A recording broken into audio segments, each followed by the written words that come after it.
Yeah, what's up, y'all? This is the Truth channel. Subscribe to my channel if you can. If you do, thank you.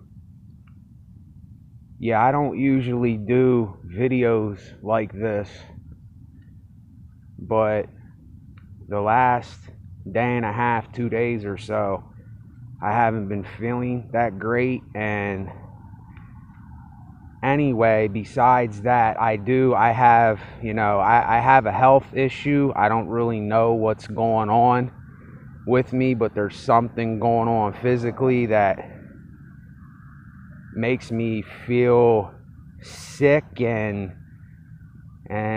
other things. I can't breathe right, and I don't know if I'm having an allergic reaction. I don't know if it's from some kind of food I'm eating. I really don't know. I might look healthy, but looks are deceiving. So anyway, I wanted to do this to tell you people that are healthy and you haven't done drugs yet, and you haven't messed things up with your body, I'm telling you, don't take your health for granted. I am telling you, listen to the words that are coming out of my mouth. You do not want to be sick. You do not want to end up with some disease. You do not want to be unhealthy, because when you're unhealthy, I eat right, and I started to take walks again, but there's still something going on with me that I can't explain. And I'm telling you, I'm just giving you this message. When you're unhealthy, it messes up so many other things in your life. It messes up your social life. It messes up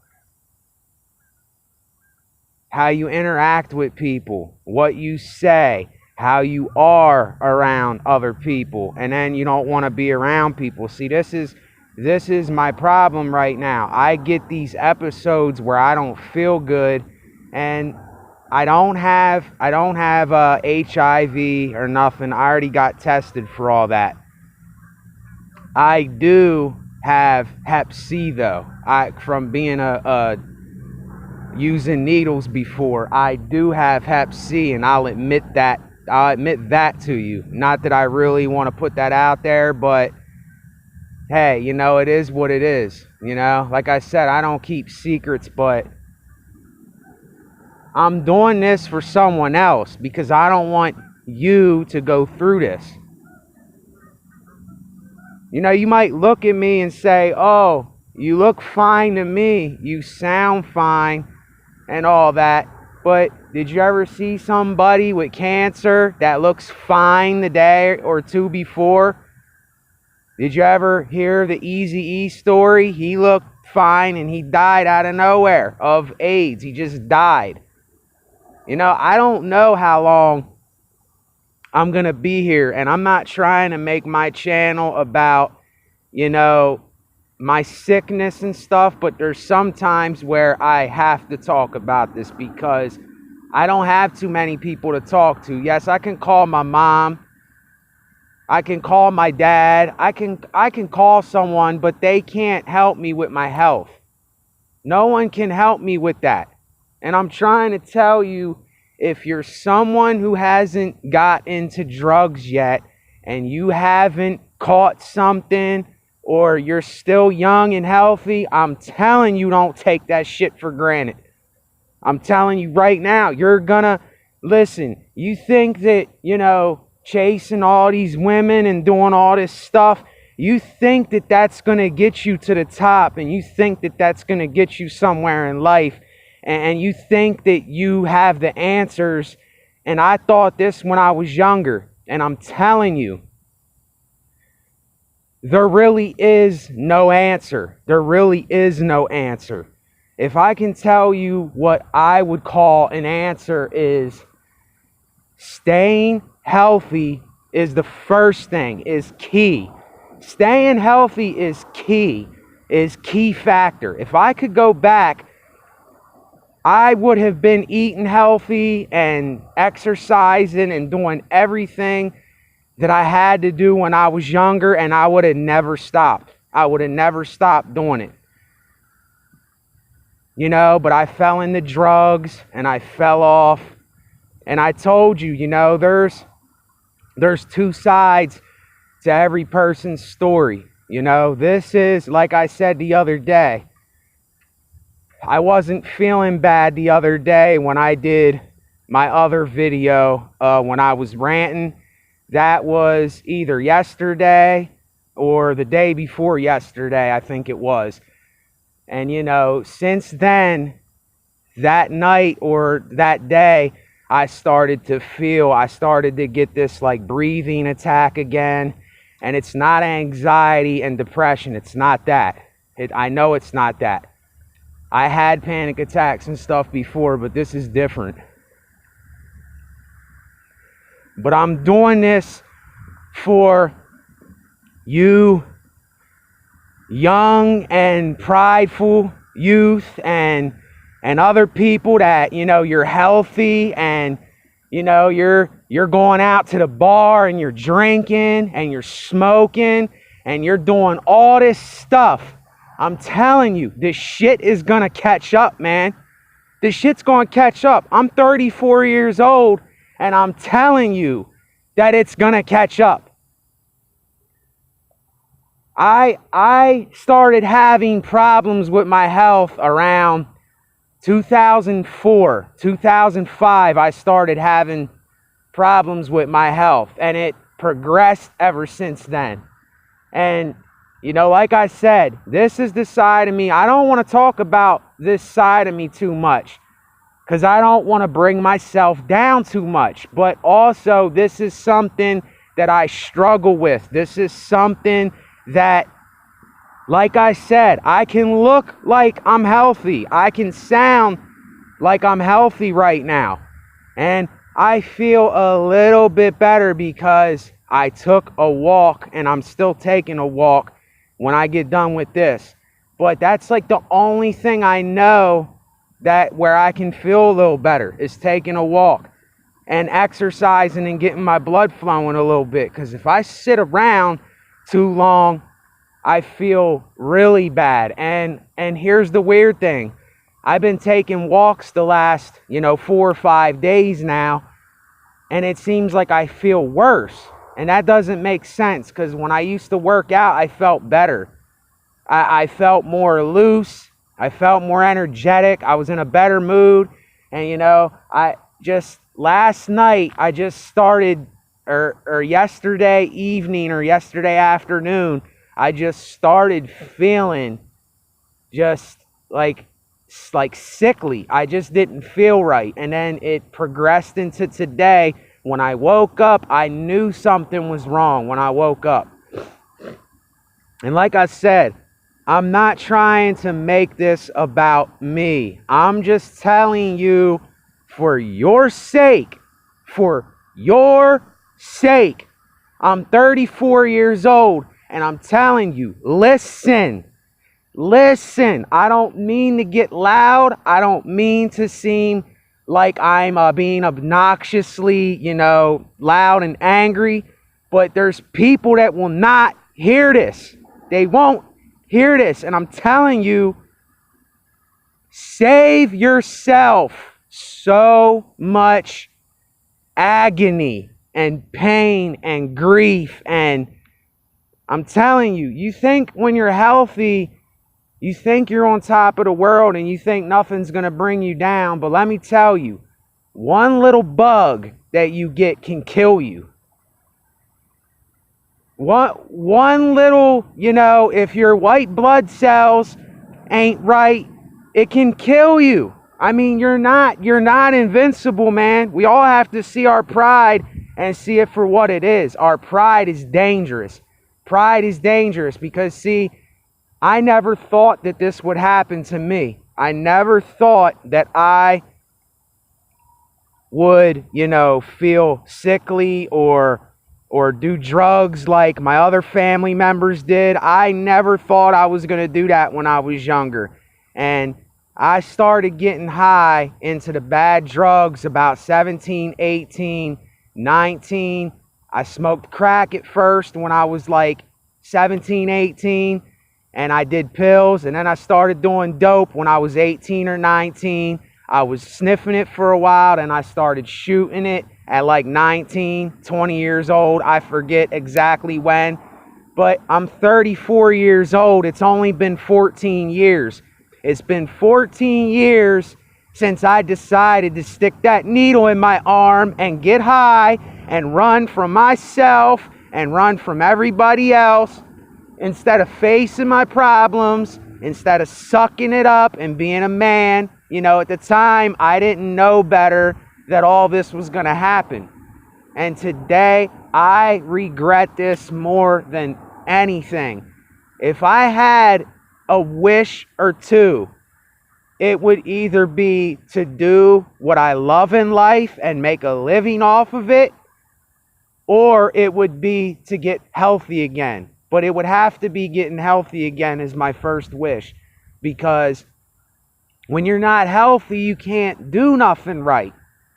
You can't work right. You can't be around and interact with people right. You can't do your job right.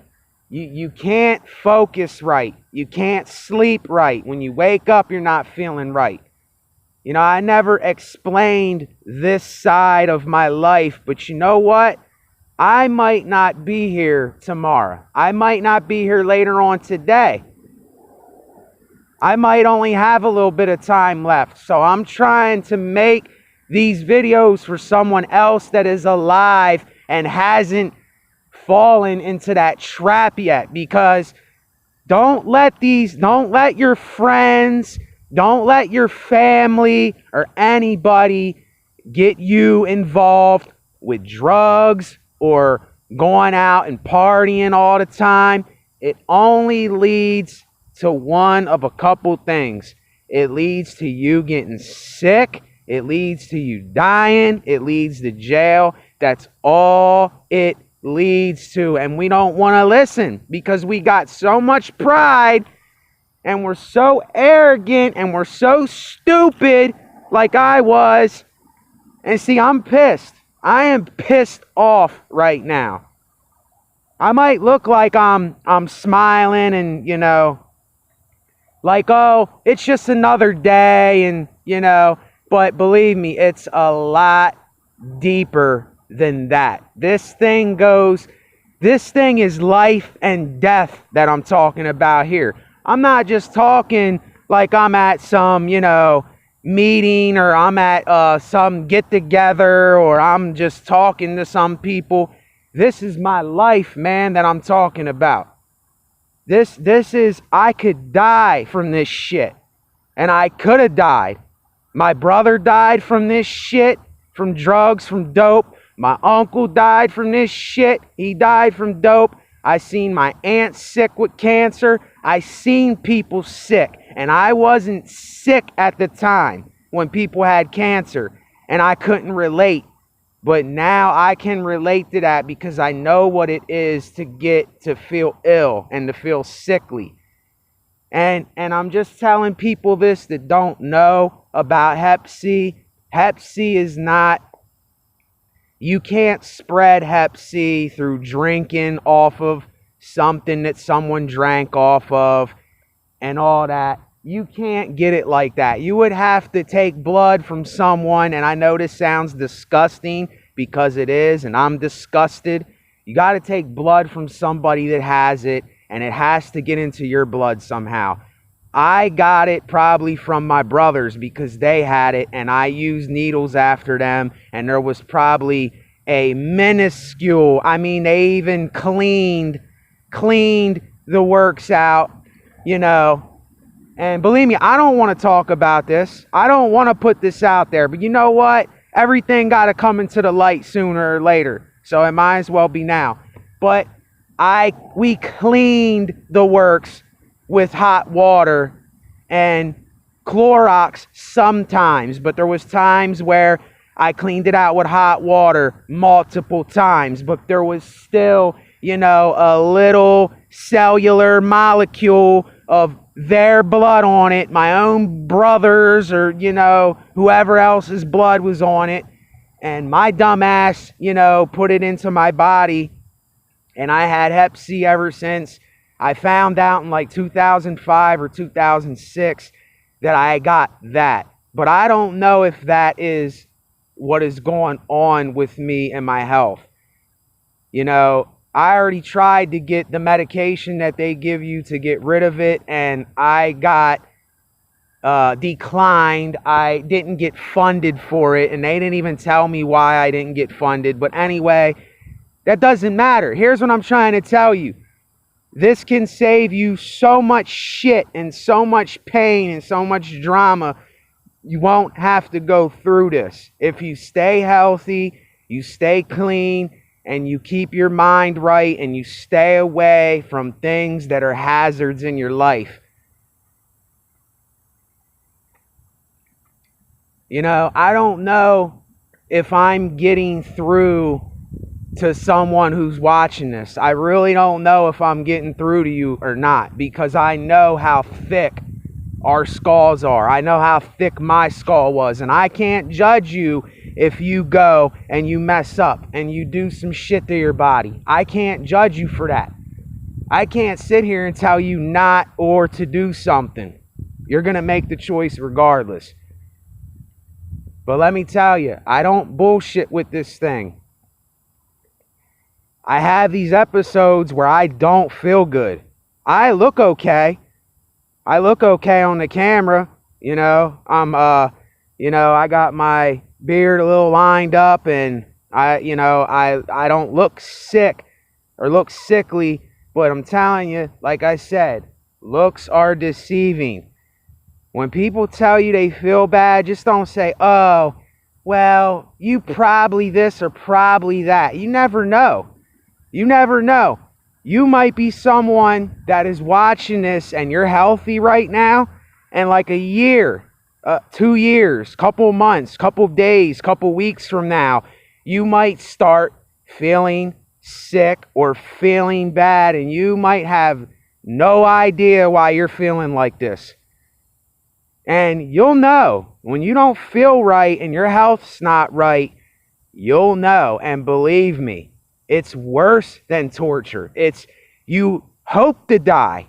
Like when I get this shit, I want to live my life, and I love life, but I don't like how I feel as I'm living my life with this. I hate life when I feel bad. When I feel bad physically and mentally and psychologically, I don't want to go on with my day. I don't want to do nothing. And, you know, this is the side that I don't really want to talk about with people. And I know this is the side that not a lot of people want to talk about neither. And I know a lot of people might go, oh, this guy, oh my gosh, he has a virus. He has Hep C. Yes, I do as of now. That's what they said. But I'm not so far into it. I'm not in an advanced stage of it. I'm probably in like the first, second, or middle. You know what I mean? I'm probably to where I'm getting into it more. And I don't want to get to that point, but yet I don't want to go to the doctors again, because I got, you know, they wouldn't fund the medication that you take to get rid of it and stuff. So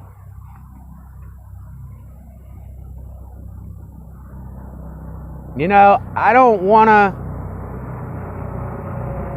to get off of this video, because I still think that there's someone that's watching, and you're at this point in your life where you're anxious to go and drink at a bar with your friends, and you're anxious to go do that drug with the person that has the drugs or you're doing drugs with, and you're lonely. You know what I mean? You think you're lonely, and you're sitting around by yourself, or you're bored. Let me tell you, if you feel like that, Go take a walk. Go do something for your health. Go take a jog. Do some sit-ups. Do some push-ups or something. Read a book. Draw a picture. Make some music. Do something to keep your mind occupied until you can fight that off. Because let me tell you, I know how hard it is not to get high. I know how hard it is to say no to the drugs, but I did it. I did it hundreds of times before. I said no. But then there's hundreds and thousands of times that I gave in and I couldn't say no. But I know when I did something like take a walk or go to somebody's house that I know and talk about it, I got through that day and it was better than what it was when I sat there and kept thinking about it.